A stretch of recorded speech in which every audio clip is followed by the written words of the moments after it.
Welcome to our latest episode of Chew Diligence, and we are so excited, Lindsay Shively here with Jill Silva, to have Carlos Falcone join us for this episode. We've got some exciting news. Breaking news, but first, delay, deep tease. We're going to talk about the food. First, the food. We want to make sure we talk about some of the amazing dishes around town first. Jill, I was telling you before about my first trip to Waldo Thai. Yeah. I've got to look at the picture while I'm talking about it, even though this is a podcast, which is crazy. Because you want to drool. Yes. I've been looking for really warm fall dishes since we had a crisp in the air, and they had the most unbelievable brisket and pumpkin coconut curry. Oh, my goodness. It was to die for, yes. And they made me mocktails that knocked my socks off for the pregnant woman, which is unbelievable. You have to describe that mocktail again because it sounded very beautiful. Because I don't really like sweet drinks. And the bartender came over and asked. I said, no. And he goes, it's all about balance of the flavors. I go, okay, this guy knows what's up. He made a chrysanthemum tea and grapefruit mocktail with beautiful garnishes that tasted better, quite frankly, than a lot of the real cocktails I've ever had in my life. So kudos to them, and thank you so much. I think his name was Daryl. Daryl Lou is a really, really talented guy. Yes, He is. Yeah. Daryl Lou. Score, Lindsay. Yeah, You didn't even know. I did not. I stumbled upon something amazing. And his personality is like larger than life, too. So Yeah. He was not ashamed to tell me it's all about the balance of the flavors. that's Daryl. I love that. Jill, what about you? Had family from Brazil in, so we had to go stand in line on a Saturday night for over an hour at Joe's KC, the original location. But you know what? They were blown away and really enjoyed it. So it was all worthwhile. I tried some new things on the menu too. Oh. The rocket pig. Oh, yeah. What? Yeah. It's another in their pantheon of amazing sandwiches. So you got the Z-Man, you got the Carolina pork, and you've got the rocket pig with jalapenos, deep-fried jalapenos, bacon, cheese. Oh, my gosh. Pulled pork. It all worked? It did. And then somebody asked me, which was your favorite between the Z-Man and the rocket pig? And I might have to go for the Z-Man, but Classic. I agree. yeah, but yes, a very good sandwich. Just piled high, and they also had dessert. I never think to get dessert because I'm so full and I'm done like with like dinner. we needed this. Yeah, we ordered so much food; it was ridiculous. But we ate a lot of it, and the dessert was an apple cobbler. Ooh, Yeah. sounds What a way to delightful. finish a meal, huh? Yeah, Very fall, it's kind of my first apple dessert of fall, so yeah. I was pretty satisfied. I love that. Chef Carlos Falcone, where's your favorite place to go eat when you're not at one of your amazing restaurants? Well, one of my favorite actually is the Rigger with Howard Hanna. Howard Hanna is like really, really talented chef in town, and his food is just sublime, beautiful.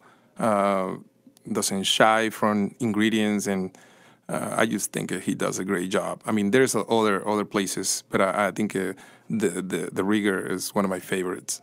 What do you order when you go there? Is there a favorite, or are you always trying something new? I love the charcuterie board. Every time that he changes it, it's just beautiful. The new things that he add to his charcuterie board they'll knock your socks off. I ate there recently with Carmen Cabilla, Oh, another chef we that's know. one of my favorite persons in the world. El Tenedor, and we had a great dinner. But it was right before the menu changed. So, he was changing it to fall at the end of the week, and I felt kind of cheated a little bit.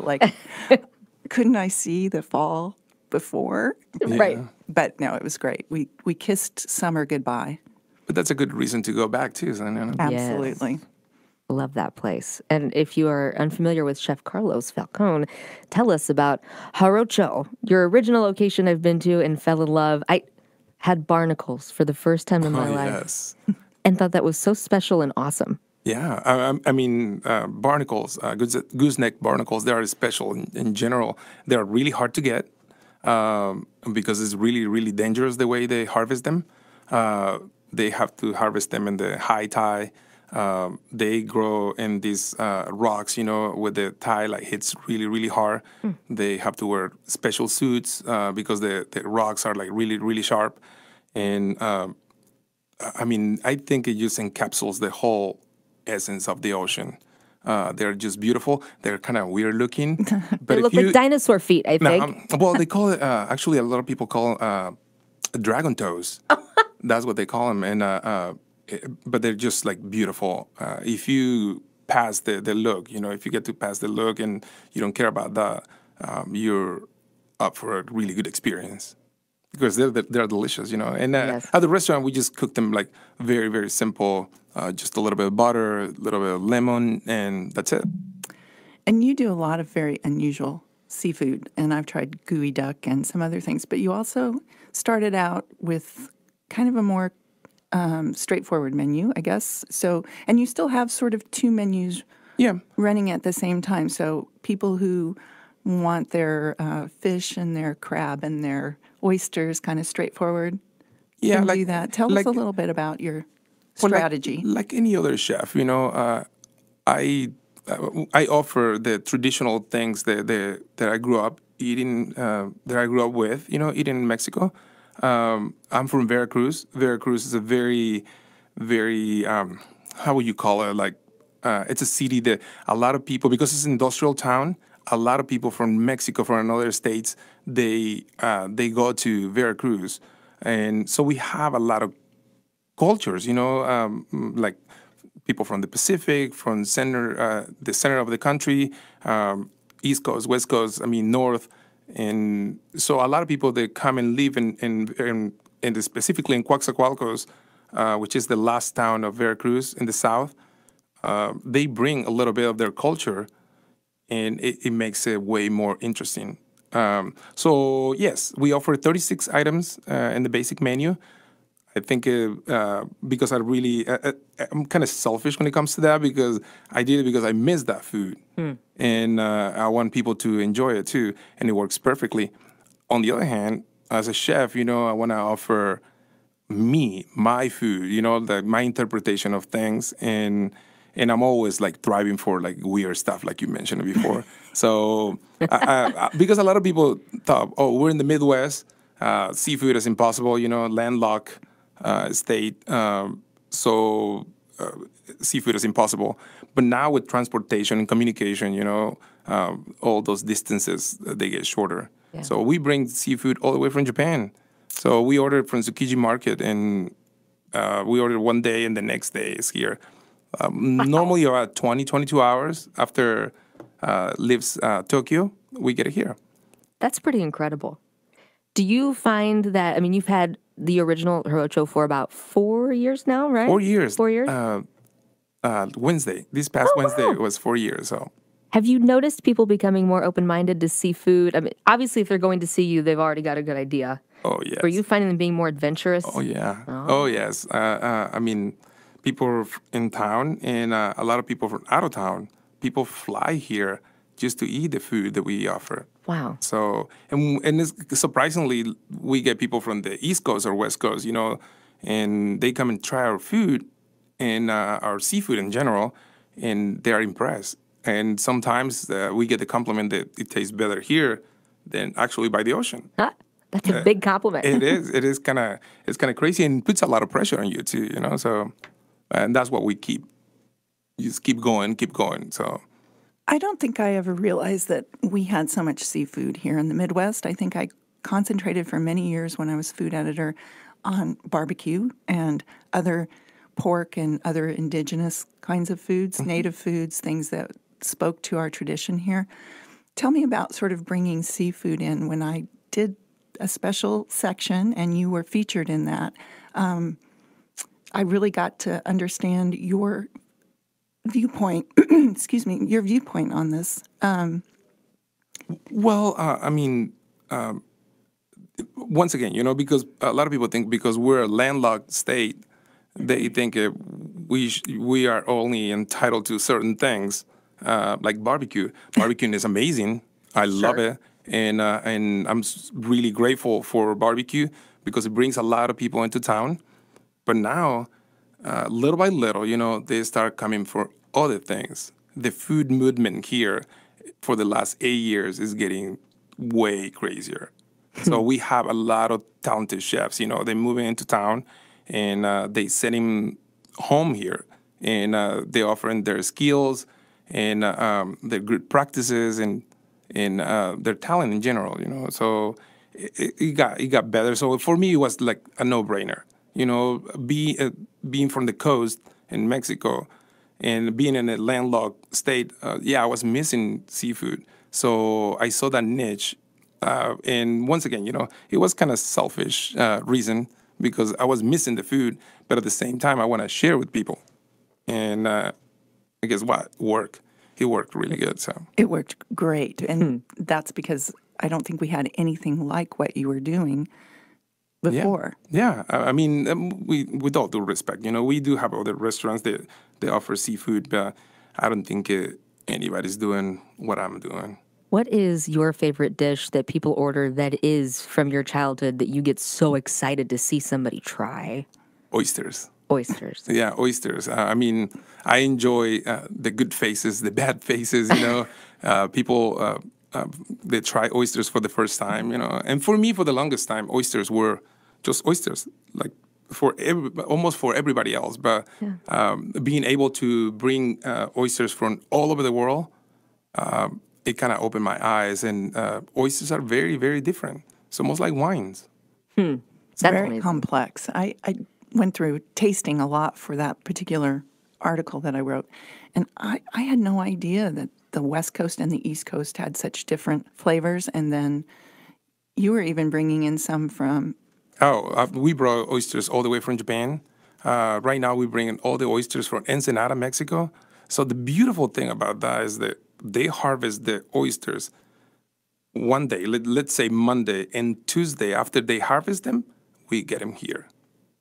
So really, airplanes are like our yes. new ships and trains, yes. right? I mean, Yeah, pretty much. And that can get it here. This wouldn't work if we didn't have airports. Yep. Right? So now, hopefully, with the new airport, we're gonna have more access to new things. Speaking of oysters, you told us something before we started recording that Jill and I are over the moon about. You have 2 restaurants now, and we just heard you're working on a 3rd. Yeah, I'm pretty excited. So, we just signed a lease for a new location. So, and once again, one of my favorite things in the world is sushi. So, I'm big fan. I'm not a sushi chef by any means, but I think Kansas City and the Midwest deserves something different. And I got the help of my wife, Sayaka. Sayaka is my biggest fan and biggest supporter, and she's from Okinawa, Japan. So I got the chance to go with her and to explore the culture. And reading stuff about Japan is one thing. Seeing it and eating it is completely different. And so I thought, I was like, once again, I'm going to be a little bit selfish, and I'm going to bring something that I really love and I'm really passionate about it. And the first thing that I love from my childhood, which is oysters. So we're going to do a sushi and oyster bar. Do you have a name? Yes. It's called Sayachi. Sayachi, I love it. Yeah, Sayachi, sushi and oyster bar. Are you telling people where yet? Well, I think the people is going to figure it out really, really quick. So. And opening date? Pretty far off? We're gonna near? push it for like mid-December, so fingers crossed. And this industry is really, I don't know, very, very like hard. And sometimes you set like your plans, for a certain time, and it never works. A lot of stuff has to happen, right? Yes, a lot of stuff. So Yeah. and I want to do the right thing. So I want to take my time to build a place to make it beautiful and just to have the right contacts. To bring the best seafood the Midwest can have. So will you sit basically in a line and ask the chef for things, or are you going to have more restaurant seating, or how are you going to do that? So we offering the traditional sushi Kind of a bar. items, are offered here in town. But one of the things that I've been doing for the last 4 years. It's omakase. And the reason I do that is because as a chef, that's the biggest sign of freedom that you can have when your clients or your customers, trust you with food, so that you're gonna serve them, whatever you want. That's what omakase means. Just leave it to the chef. So I don't even know the menu until 4 hours before you guys arrive, and we order food through all over the world, and when it arrives, that's when the menu is decided. So people most of the time the people order omakase, they have to come with an open mind and just to be free and just try new things. That's my favorite way to eat. And I don't have to think, and I get the best quality from the chef. And I've done that a couple times with Carlos. And every time I bring somebody new, they're always blown away. Wow, that's awesome. Because most people haven't dined that way. We're really as Americans, I think we're really into, I want that entree, that number, and they want to know exactly what it looks like. And so it's kind of a new experience to say, chef, help me out here. Tell me what's freshest today. Yeah, and people that come to the restaurant, not just for the omakase, now we established the trust between the customer and myself. They just arrive to the restaurant and they just send the message to the kitchen, or sometimes I get the chance to go and talk to them, and they say just send me whatever you think we want. And as a chef, that's the biggest compliment, and I mean, it makes you feel good. That's the ultimate, pretty much. And you're eating a lot of small tastes too. It's not like you're sending out 5 big plates. It's like lots of little tastes that can go on for how many courses? Yeah, I mean, we started about 6 courses, but we go all the way to 13. Wow. And it's just fantastic. This is the reason why I do it. I have fun cooking. So when you get the chance to cook different things in such a short period of time, it's like a kid in the park, So it's always fun and trying new things. And sometimes there are new things for the customer, but sometimes there are new things for me too.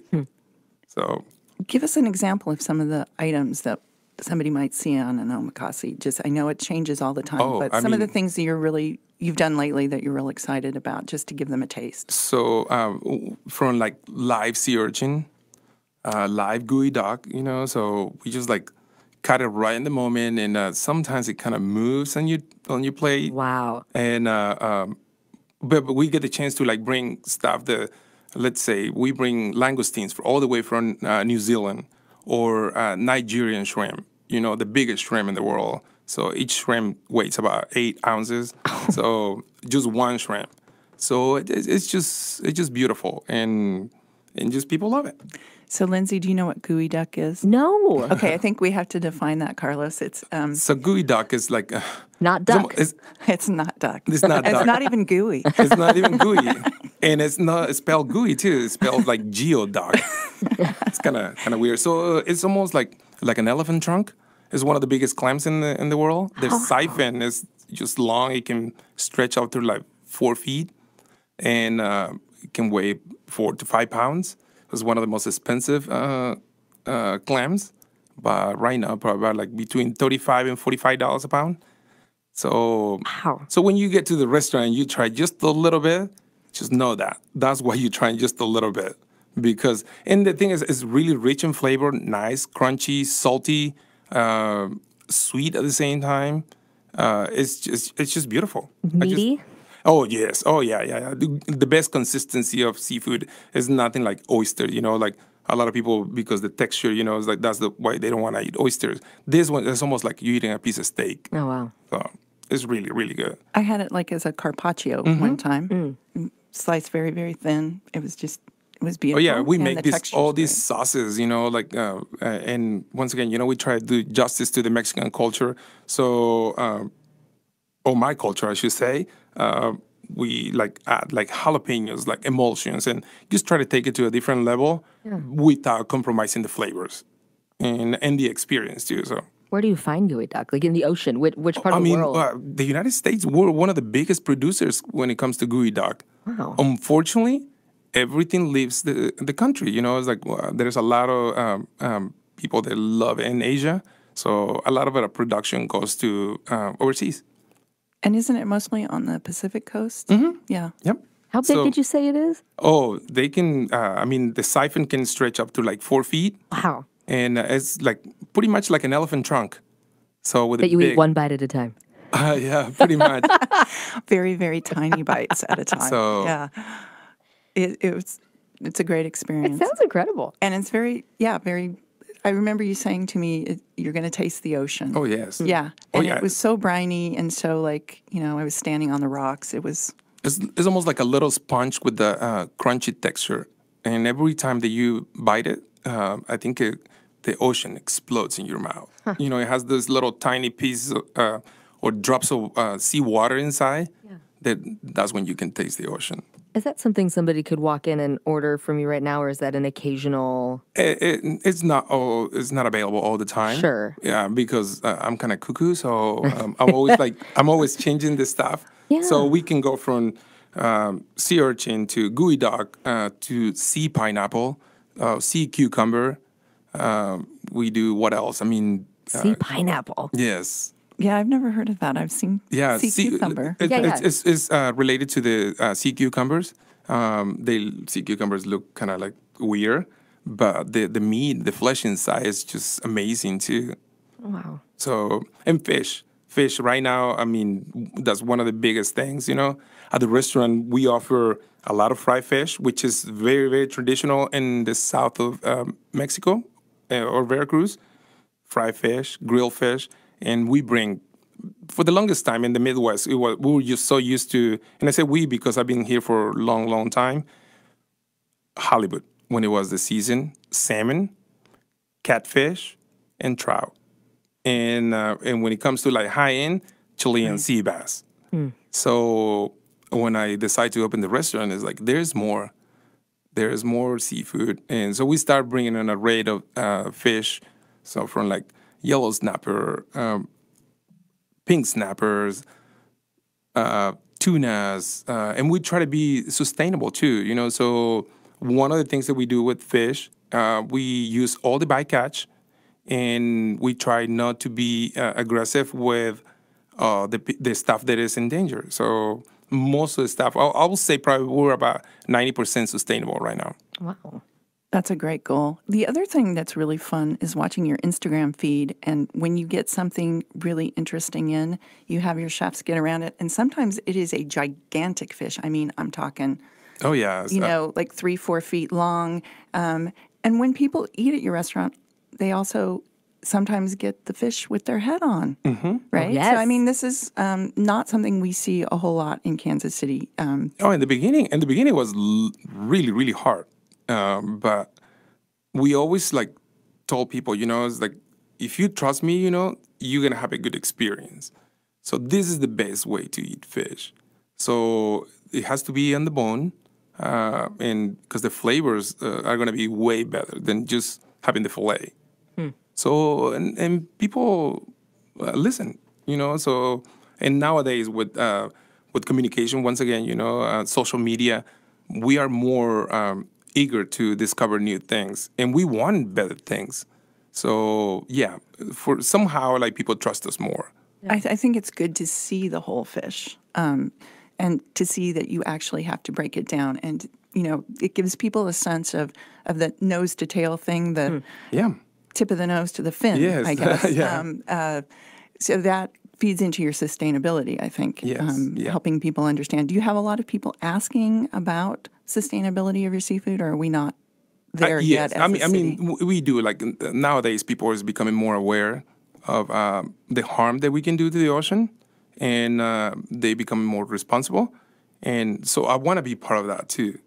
And yeah, sometimes like they notice, like, we were selling like sepias and for a long time, and a lot of people was talking about it wasn't sustainable, so we try to eliminate them. So, but it's so delicious that it's hard to shy from that, you know. So we found the right way. We found a person that actually farm raised them, and with a little bit impact on the ocean. So we have a baby sepias now. That sounds the way to handle it. Now, one thing that I've noticed with sustainable seafood is that the question, they're coming from many miles. Do people ask you about how far it's coming and whether that is a sustainable model? Yeah. Once again, we're more curious. Customers are more curious about it, and yeah, they care who fish, the crab, who got the oysters, how they raise them, what their methods are, and sometimes you just want to know the name of the person that's doing it, and so we can establish that connection. So, like people knowing their farmer, this would be people knowing their fishermen in a way. Exactly. For me, the most beautiful thing is like people call me actually from the boat in the middle of the ocean and tell me, you know what? Hey, we have this big fish that like most of the people, they don't care about it, but we already got it. So let's have it good use. Let's put it to good use. And I'm always like, yes, let's do it. Let's do justice. So That's pretty incredible. They call you before they even come back from their fishing trip. Yep. And as soon as they land it, they put it in a box and they send it to me. It sounds like you have a really a tight network of people that you're close to that are getting this. I mean, is this a ton of people or is it 5 or 6? Oh, no, there's tons of people. Yeah. We deal with a lot of small fisheries, and we deal with some of the local distributors too, and they do a really good practice. The people from Seattle Seattle Fish Company, they are very, very into like being sustainable and doing a really good practice. So all the contacts that they have, they're really, really good. But at the same time too, we deal with the small fisheries. People, they actually put most of their lives, into fishing, and they want to do the right thing, and we work with them, So it's a win-win situation for everybody. They make a little bit more money, we do, and at the same time, we're sustainable. Well, this must add a lot of time, this kind of sourcing, to your daily work. Oh, yeah. How much time would you say that you spend sourcing versus actually cooking or running your restaurant? I would say it's combined. I mean, I can be cooking and I get a phone call, Wow. Hey, we have this, it's like, and I have to answer the phone. Yeah. I'm constantly on the phone. And when it comes to like orders in Japan, from Japan, sometimes at 2, 3 o'clock in the morning, before the auctions start. The beautiful thing about Japan is that they don't sell just to anybody. They have to believe for them. It's not just about the money. It's about the connection. It's about the respect that you pay to the food, and you have to do a really good justice to the food. And for them, that's how they can allow you to have their product. So How did you earn that? we have to send pictures of the food. So Wow. they give you I mean, like anything else, they give you a chance, and so you cook a little bit and you send them pictures. This is what I did with the stuff that you send me, and if they like it and if they think it's worth it, they continue selling you food. Wow. So you have people judging you, not even tasting the food, but just looking at it from afar and saying, okay, that's impressive food. Yeah. Do you have to speak Japanese to the people on the phone, or how are you doing on they that? speak Mexican, Spanish, or most of them speak English, but I do have a good translator at home. That's right. Yes, there you go. That's helpful. Talk a little bit about your childhood. How did you how'd you come to the United States, and how did you become a chef eventually? Well, that's a long story. That's why I asked it. I'm the youngest of 7 siblings. My dad died when I was 4 years old, and so back in the day, I mean, you have to work. So I started working probably about like 7, 8 years old, and my mother, having 7 kids, and a little bit of support, so she got to work to support these kids, and the best thing that she can do was cooking, and cooking from home. So she got the chance to make some money and pay attention to the kids. and being the youngest, like I always tell people, it's like a lot of people think we get the best treatment, which I did, but I get the short end of the stick, because my mom was working really hard, and I'm the youngest, I'm the baby. I was with her, so I got to help her. So 7 years old, we're dragging these big bags of like corn in the cob, that she got to process, and used to go to the market with her and like grind like corn and do all kinds of things. And she's maybe like not the best cook in the world, but I love her food. It's just, very simple, but it kind of, besides nurturing your belly, it nurtures your heart. So it makes you feel good. And so that's how I started. That's the first time that I started seeing food in a different way. And so, yeah, I never stopped. But the other thing for her was very important too, is that you have to have an education. So we worked during the day with her and just go to school. So that was a great combination. You had a business at a very young age, you told me once. Yeah, Tell us about that. I was 14 years old, and I'm always had this like entrepreneur, side of me. And at 14 years old, I started putting together this little cart, and I decided to sell tacos. So I'm gonna sell tacos. So yeah, at 14, that was my first business. But then you came to the U.S. and you were doing the first time actually that I don't even know that I was aware of you, but looking back, you were involved actually in managing Oh yes. properties. So tell us a little bit about. So I was consulting. We were consulting for like restaurants and bars, and so that's what and managing like bars, and I was young, and you work only like 3 days a week. It was a really good money, but I wasn't happy. So and my wife saw that, and I just decided to. We talk about it because being a chef is very demanding. You don't have a set schedule. You have to work all the time. And but when I decided to go back to cooking, everything changed. I just became happier. I find my niche, and people start noticing that I really love what I do, and that makes everything better.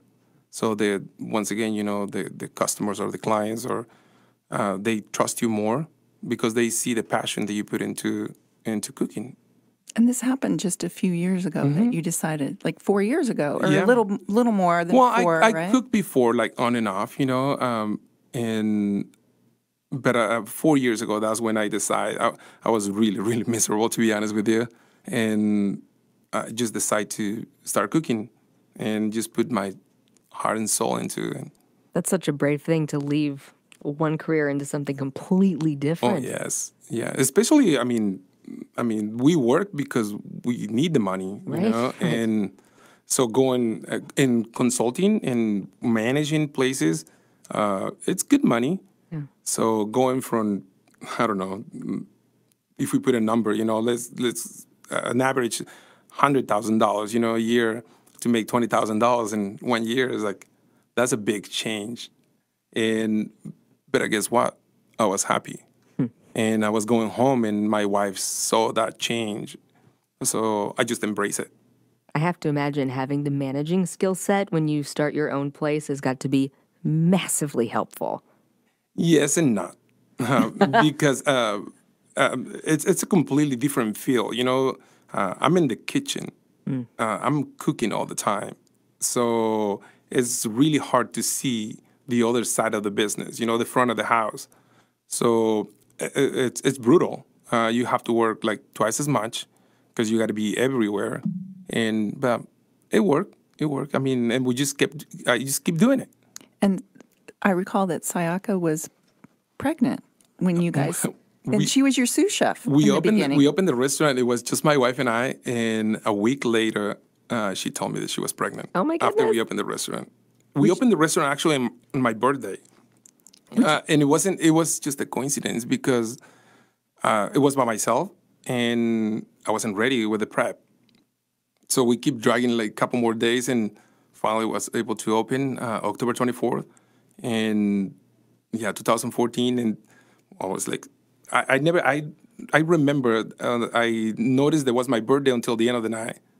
So yeah, a week later, my wife tells me, you know, it's like I'm pregnant. So belly started growing, and the space between the prep table and the flat top, because that's where she was my help. She was working during the day because she does have her own job. And at 4 o'clock, she arrived to the restaurant after her job and started like heating up tortillas and making salads for me. And the little space between the prep table and the flat top, the griddle, you know, started getting bigger and bigger and bigger because the belly was getting in the middle of the way. So, but it was fun. And she was cooking. I mean, she was in the kitchen helping me, and she was serving. And a few months later, it just got crazy. So we start hiring more and more people. So I think people found you pretty quickly, and you yeah, had oh, yeah, it was a lot of matter of success. 6 months. I mean, we're so grateful for that. We're very, very grateful. And now you just had your second child, and you're Yes. going to open your third restaurant. That's what I was don't afraid know what to. this means. As soon as we decide to open the second location, once again, she told me that she was pregnant. So now we have Lola. We have Issei. Issei was the first one, is the boy, and he's 3 years old now. And now we have Lola. Lola is 5 months. So I was afraid to announce another restaurant. Because I might go home and she's going to find tell out. me, it's like, I'm pregnant. No, I hope Love not. that. So work-life balance, I think Lindsay and I have been talking about that. I'm trying not to be, well, it's tough. I've been through it. So guys, It's brutal. Talk I her mean, through it. honestly, it's brutal. And a lot of couples, you know, they get into this field. It's really tough on them. It's really hard to find the balance. I think my wife and I, we found a way to see each other, to interact, and without compromising our relationship and our family. But it's really, really tough. so your kids are at the restaurant a fair amount. Well, Issei grew up at the restaurant because she was working during the day, and I was having Issei on the side, and he was crying, and I was cooking, and but he loves it now.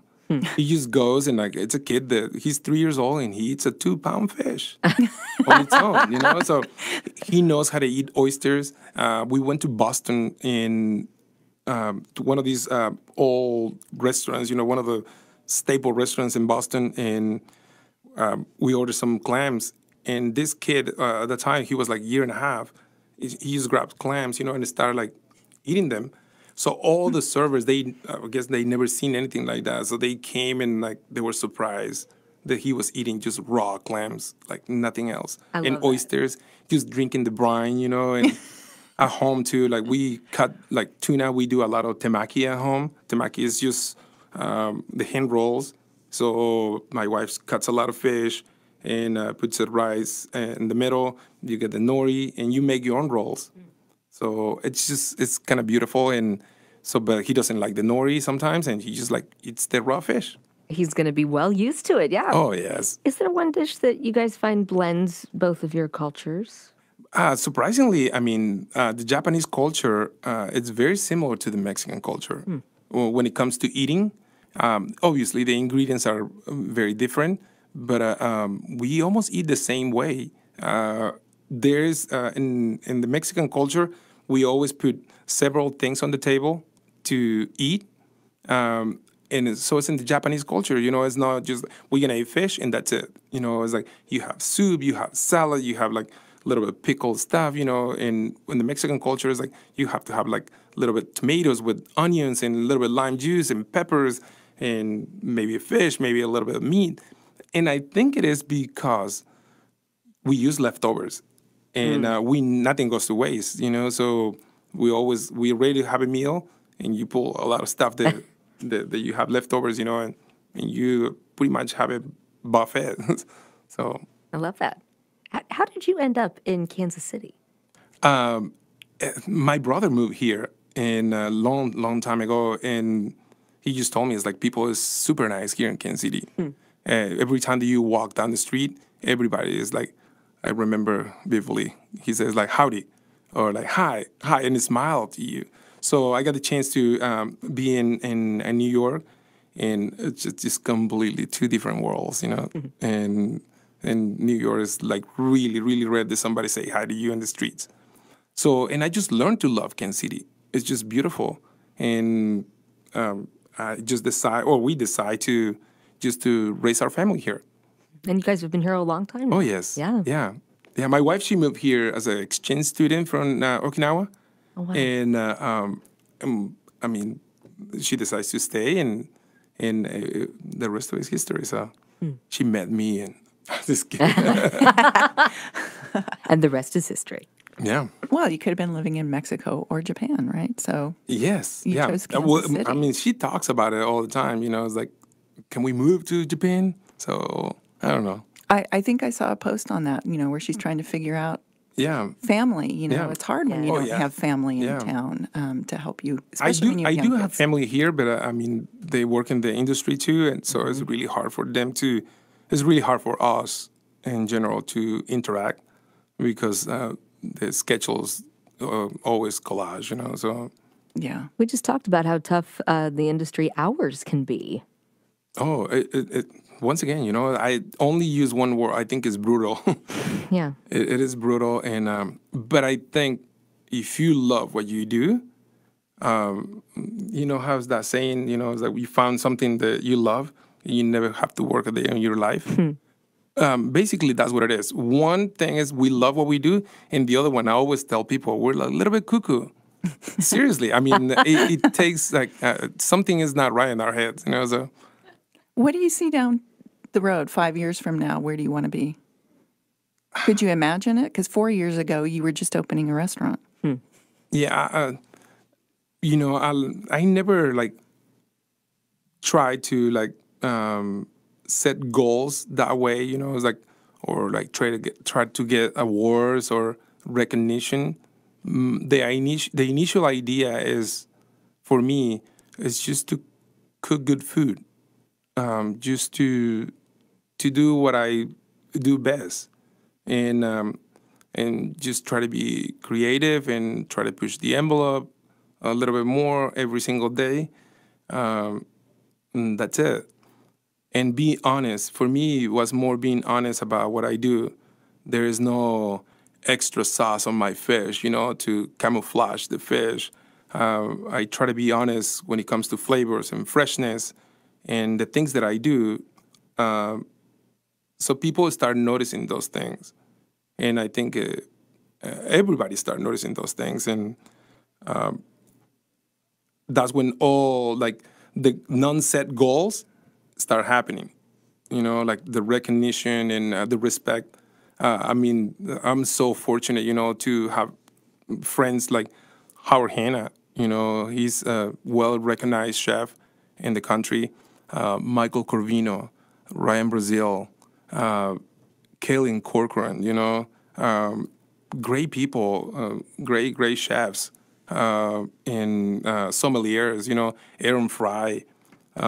So all those people, you know, like for me, that's the you.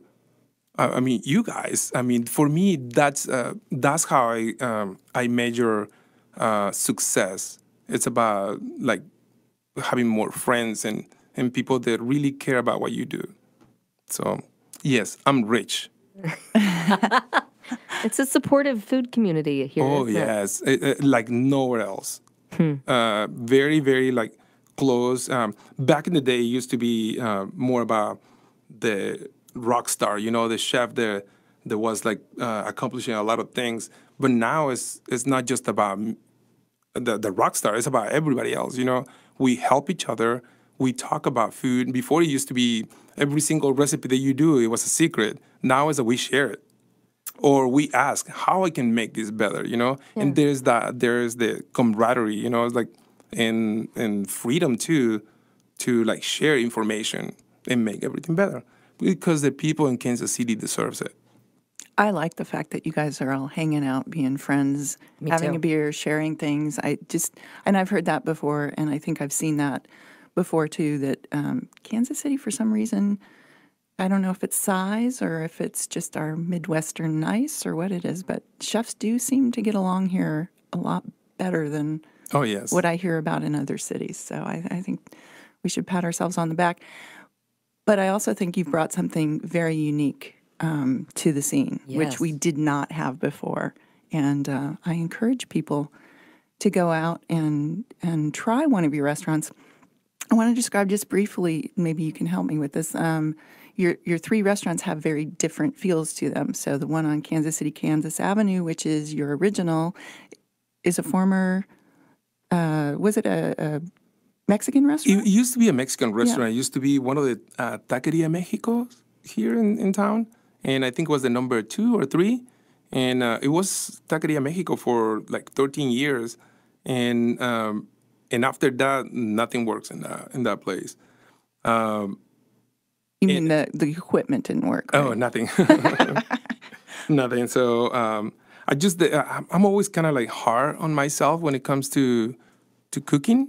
I'm always have doubts, like I think like any other chef.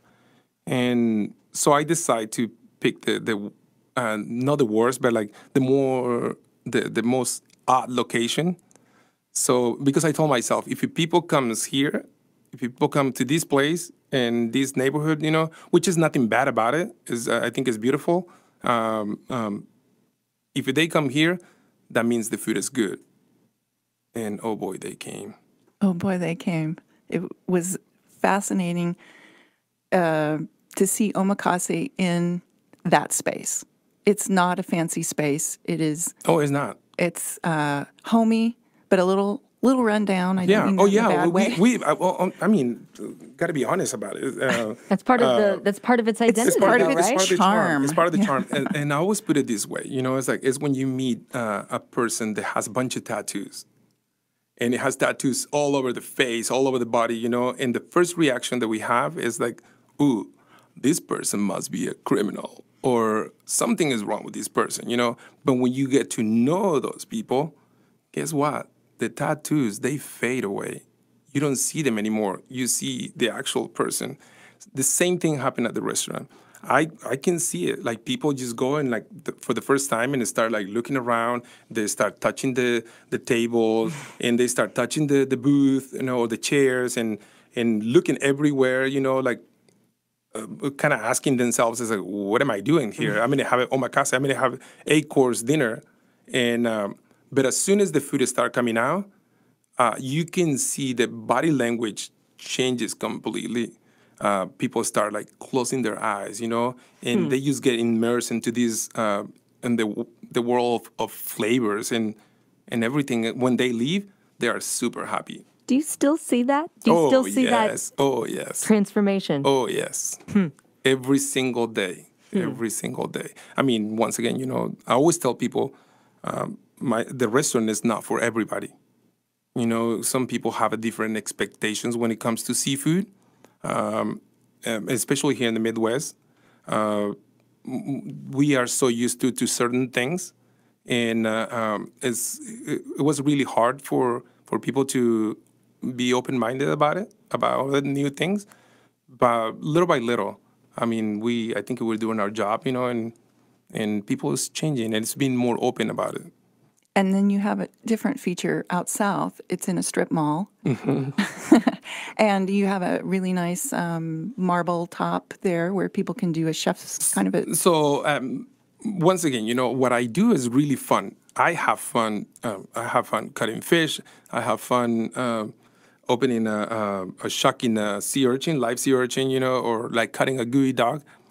So I want to share with people that I'm having fun. I want you to have fun with me. So doing an open kitchen, in my kitchen, I think is very, very like aggressive, because it's right there. You are like 2 feet from all the action, And the other thing too is for the longest time, we never see our food, how it's prepared, and we don't know what's going on. And I want to be transparent about that. I want people to see how we treat your food before it gets to your table. So, and I think and it's fun. It's fun to watch. We're like, a lot of people say it's like almost like a ballet, It's like a performance. It's just Right. like we move, I don't know. It's fast, but at the same time, we don't get in people's way, and it's like a well well done. How do you say ballet? Yeah, Performance. yeah, performance. So, and it's very natural though.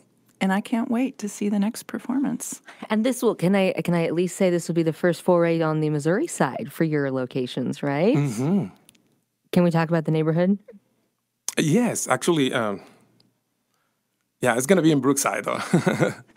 Yeah, I'm so excited. I can walk to come see you, and I yeah, will. we're coming to Brookside, so it's gonna be fun. We're gonna try to offer some things that never been done in the Midwest. I don't think they even been done in the country.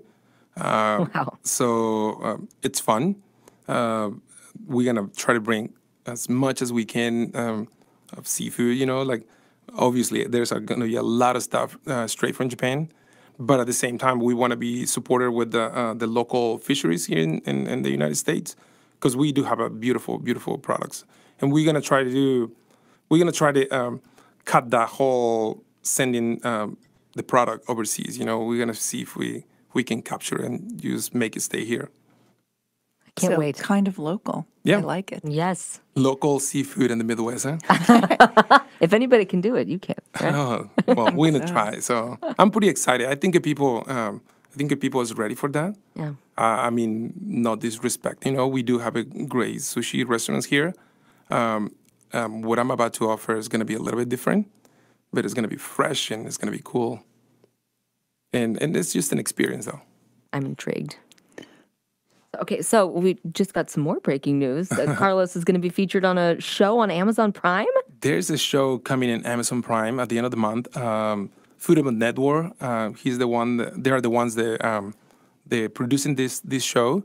It's almost like a / documentary. It's about the jarocho life, the seafood. Actually, the real name for the show is going to be Seafood in a Landlocked State. Okay. So How perfect is that? Yeah. So Feature we you. featuring, yeah, and it's just humbling. It's amazing. It was nerve-wracking because I never done anything like that, and it's always for me doing something like this. I'm so grateful that you guys invite me, but you kind of expose yourself, and for good and bad. For good, we're always ready for that because we're pretty eager to take a compliment. For the bad, not so much. And so you have to be very confident in what you do in order to be able to digest all the bad things too, the bad criticism. So, but yeah, we're very, very happy. I really want to share this with you guys. Just pay attention on Amazon Prime. Foodable Network is doing this seafood in the landlocked state, in Modern Kitchen. That's the name of the show, and it's just going to be amazing. Do you know when that comes out? They just told me they're in the process of editing because they just came for a second round of footage at the restaurant in the beginning of last week. Oh, wow. And so they just editing everything. But we're pretty excited. I think we're gonna let everybody know on our social media, so which normally do.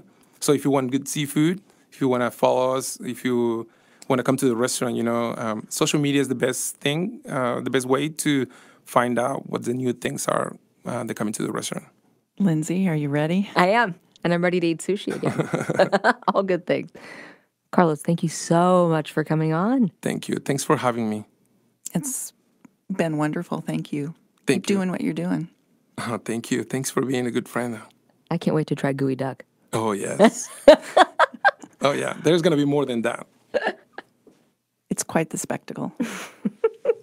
We'll see you next time on Chew Diligence. Bye.